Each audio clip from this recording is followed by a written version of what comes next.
Hello and welcome to The Edge. Today we spotlight a business solving problems every day through access and convenience. From electricity vending to light solutions, this company is quietly powering daily lives across the city. My guest, the CEO of Mr. Rich Nigeria Limited, Barrister Sunday Idoku. Welcome to another inspiring edition of The Edge. My name is Sunday Idoku. I am the chief promoter of Mr. Rich Limited.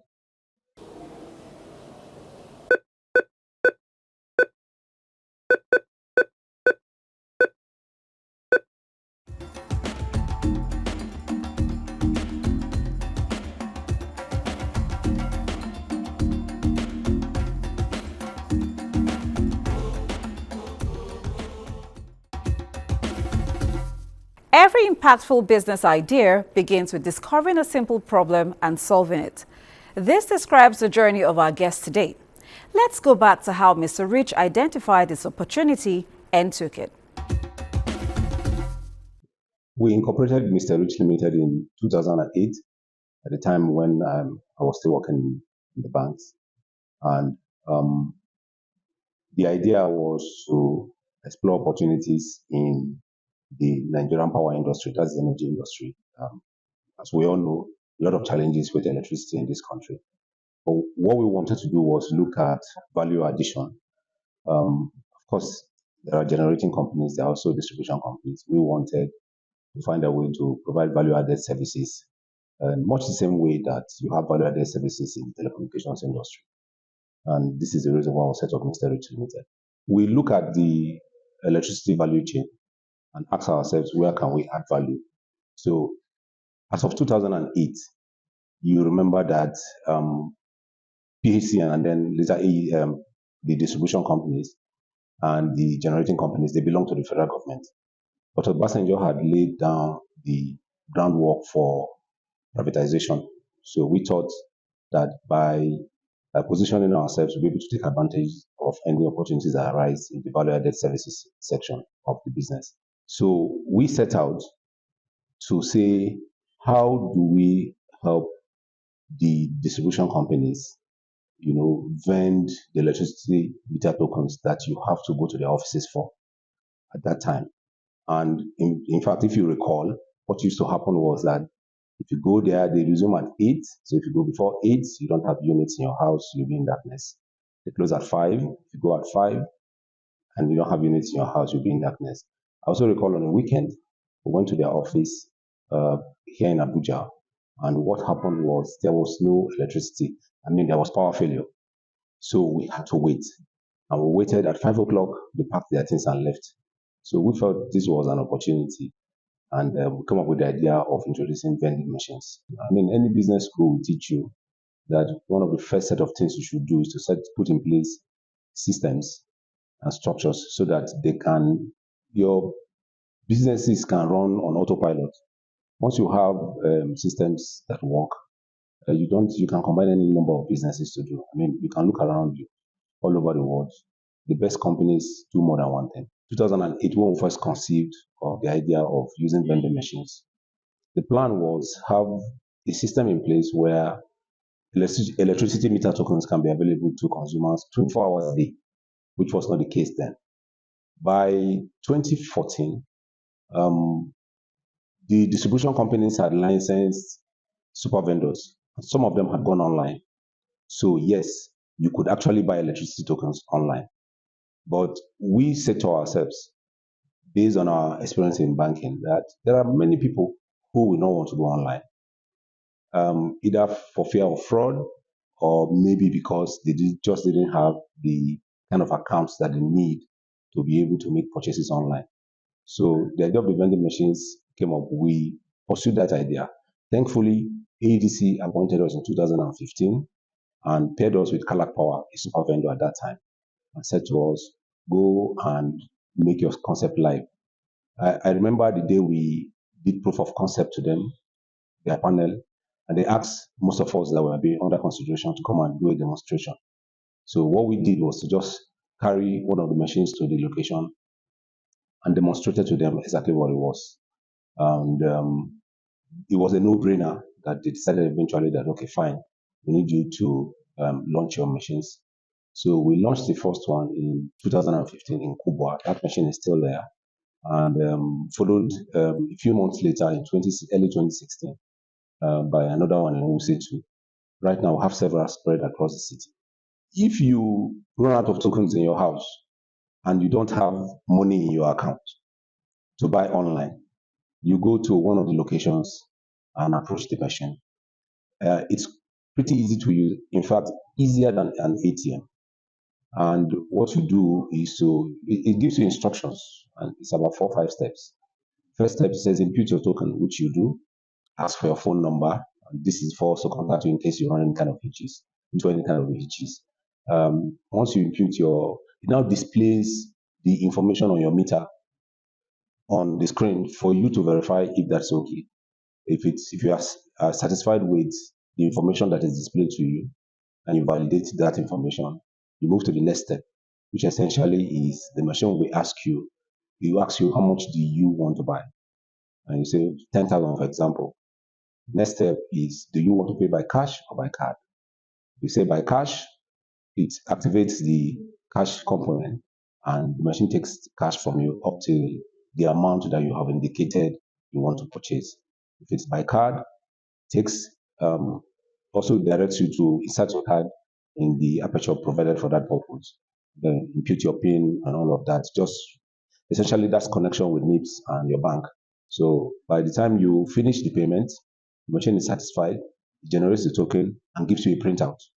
That printout has the information of your meter, essentially your meter number, address, how much you have tendered, how much token has been dispensed to you, and the number, the token that you go and load on your meter. That's essentially it. A few seconds, about 8, 9, 10 seconds. Convenience is big business, especially when it saves time and reduces friction.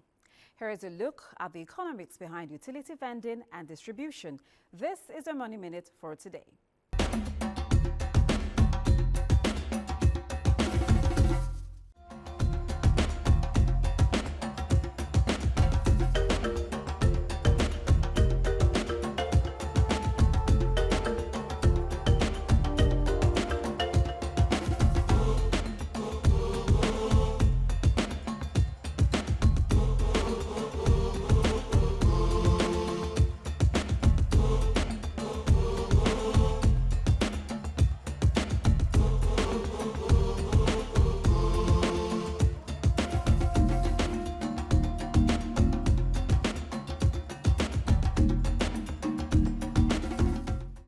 Building infrastructure, even small ones, comes with regulatory, technical and operational challenges.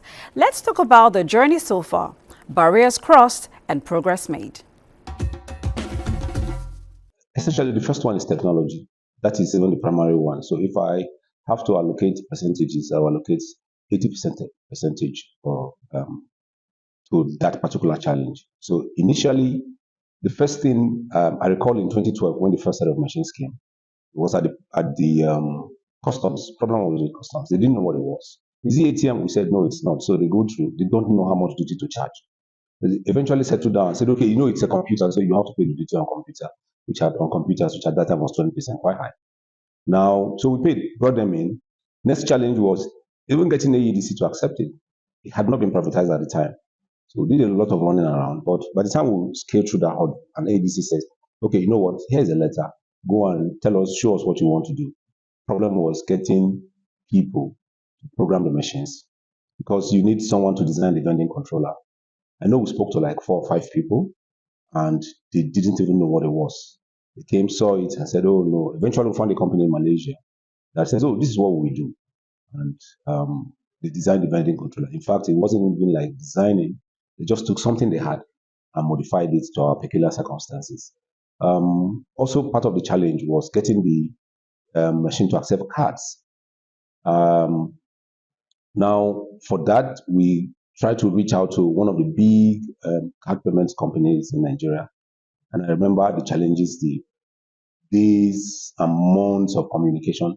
Eventually, they stopped picking our calls. So it was just that in this space, at that time in Nigeria, there were people, you didn't have people who understood it. So we needed to reach out to companies abroad. But we have in-house technicians now that handle any kind of problems that we run into. Maybe you insert your cash, it takes your cash and does not dispense token to you. That happens. That can happen. Or perhaps you just finish imputing your meter number and you insert your cash. At the point of dispensing token, it goes off. Or maybe for some reason the network is down, whether from our end or from AEDC's end, and we're unable to reach out to the server. Yeah, so you run into hitches. So there are helplines indicated on each of the machines at each location. And once you call, if you call one number and nobody picks, this other number, someone is going to pick it up.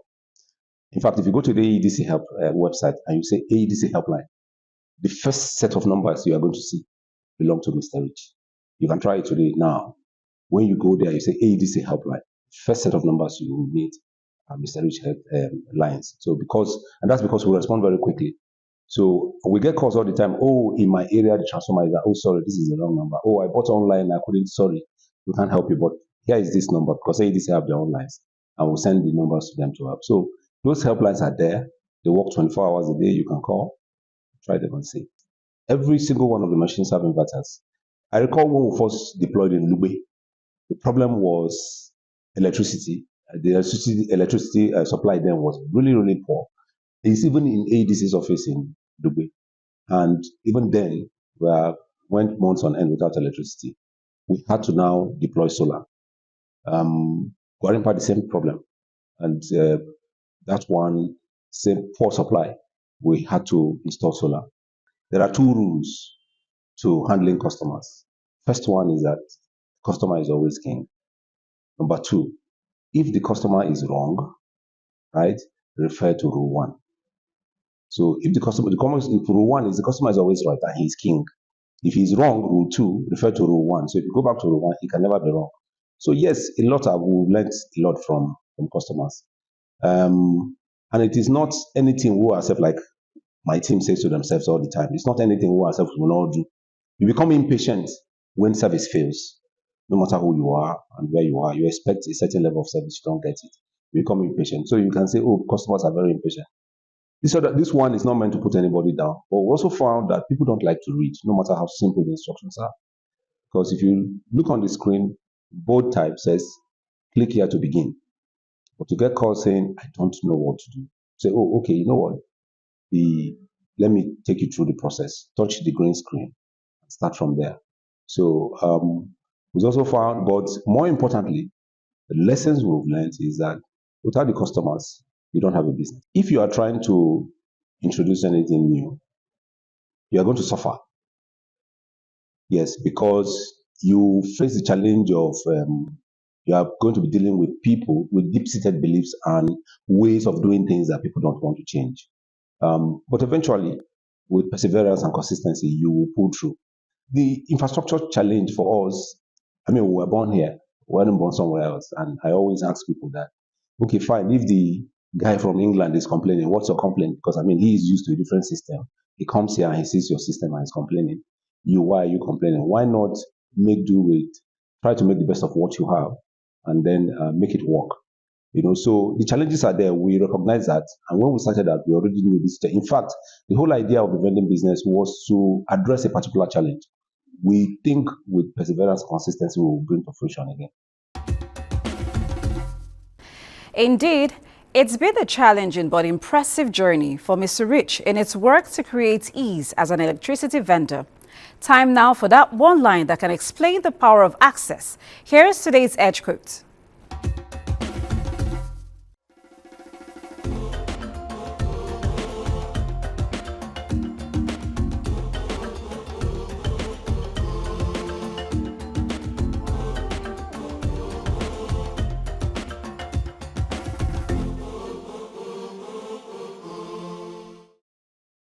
It's no news that various vendors are in the market. But what makes Mr. Rich stand out isn't just technology, it's positioning and reliability. Let's explore that advantage. The Edge Factor is up next. So what we try to do is to go to those areas where we know that nobody is doing yet. That's what we try to do, like what we did with the vending business. Now somebody else is there. We know the person we know that particular company they don't only vend electricity tokens. What they also do, they do a whole lot of other things. They have those things on their machines. We also know that their locations are not available 24 hours a day. Our locations are available 24 hours a day. In fact, that was, for us, part of the number one criteria for acquiring locations, places that people can access 24 hours a day that are secure. So what gives us the edge is for us, we will constantly look out for those things that we know the competition is not doing. We stick to it. In business, how you succeed is by focusing so much on that very thing that you do very well, better than anybody else. That's how you succeed. It's comparative advantage, it's called in economics. When we did the currency swap in 2023, other channels opened up. And these days, you can actually buy via WhatsApp. You can buy from the POS agent right in front of your house. So these were channels that didn't even exist as of 2015, even up to 2019. They were not there, but they are there now. So the question is, why are we still in business? We're still in business because, number one, many people, everybody have their preferences, and we recognize that. For whatever reason, people still go to the vending machines. And some of those reasons in our heads, perhaps you don't have money in your account. Perhaps you don't understand the technology of trying to buy online, because then you need to input your card details. Maybe you lost your card and the bank has not issued a new one to you. Maybe you are scared of using anything online. So we know that those people still exist. See, one lesson in business, again, we've learned is that you can't serve everybody. There's no business in the world that can serve everybody. Now, everyone has their niche. So for us, our target audience, our target customers are those people who, for one reason or the other, cannot buy online. And they have no choice but to go out of their houses and head to the vending machines. Because the EDC is closed, either EDC or any of the other distribution companies, they are closed for the day, and for the POS agent, it's raining and it's not out there. So the 1,001 reasons why people go to the vending machines it's hardware. They are hardware. But what makes them work? Software. So that can change. If you take a look at your POS terminals, they've remained basically the same over the past 20 years. But technology has evolved. They've changed in shape, but it's still the same basic things. It's exactly the same thing with the vending machines. The vending machines are essentially POS terminals. So whatever will evolve will be, for us, in the past 10 years, all we've seen, it's just,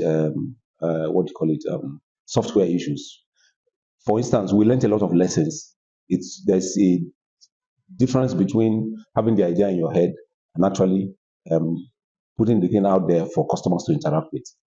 And when customers interact with it, you learn a few lessons, which you have to integrate into the software. For instance, it used to be that customers could try to impute their meter number and then call us and say, "Oh, sorry, I didn't get any token." Now we had to quickly amend the software so we can read their meter number. We can see what it is they did. How much did you try to vend? We'll see how much you put in. So when you call, we'll just say to you, just send us your meter number. And then we'll see everything you try to do and what happened. And then we'll send your token to you. When we started with it, we're not asking for phone numbers. Now we ask for phone numbers. The machines ask you for phone numbers. In fact, it's the first thing. It says input your phone number. So yes, we want to, as much as possible, stay ahead of the times. To future-proof your business means that you have to constantly be looking forward. You have to be forward-thinking and also be in your space, the technology, so that you constantly are abreast of the technology in your space. We are members of the International Kiosk Association, so we know what's going on in the industry. That way, we'll not be taken by surprise. Part of the evolution of the machines, it's that we've made it easy for people with zero tech knowledge to be able to use them. It's essentially 4 steps. There are 6 steps, but the other 2 steps, you have absolutely nothing to do with it. The first step is just touch it. Click here to begin. You just touch it. It's a touch screen. It's not buttons. So in both types, just touch it. You input your phone number, input your meter number. So once you call any of the helplines, we'll guide you through the process, just in case you don't know what to do. But trust me, over time, we've seen that people who didn't know what to do initially are excited to use it next time without calling us. And it happens all the time. For building in the service or infrastructure space, listen closely. Today's Edge tip will definitely help you.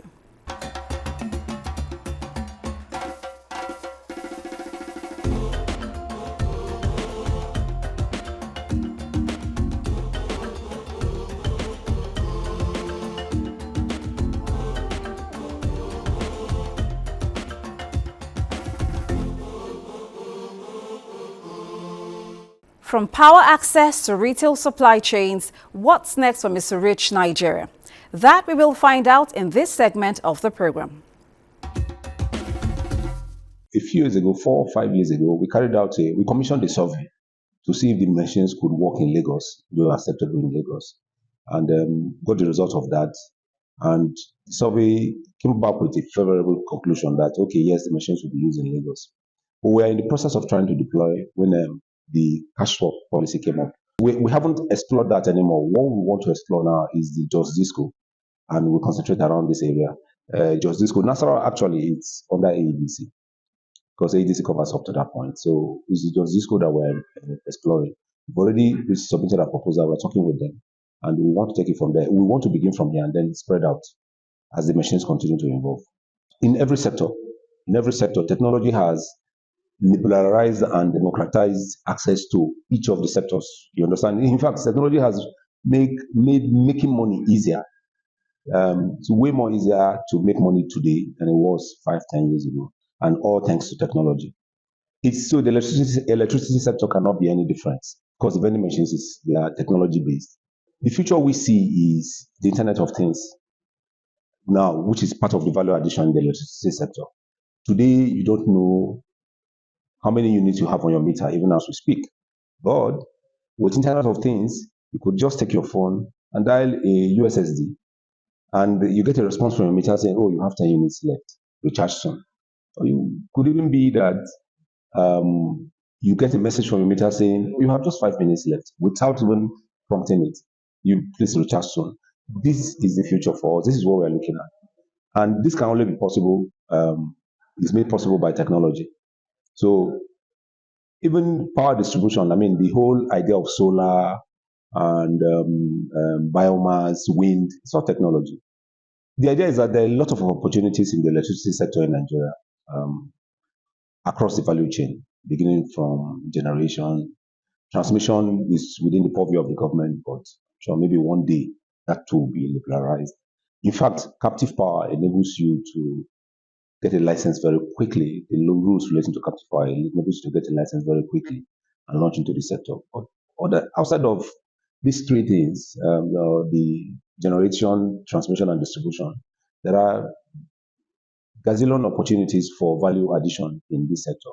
And all one needs to do is open your eyes and do not be discouraged.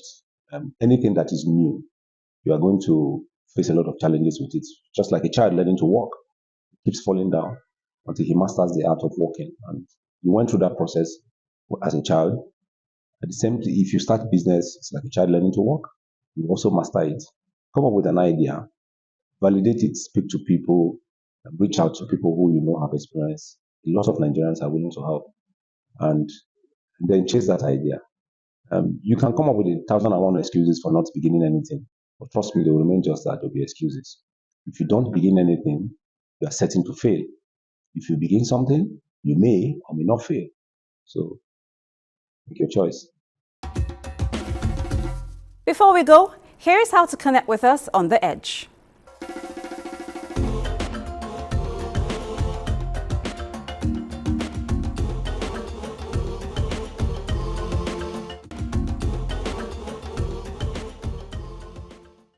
Today's edition reminds us that big impact often comes from simple solutions done well.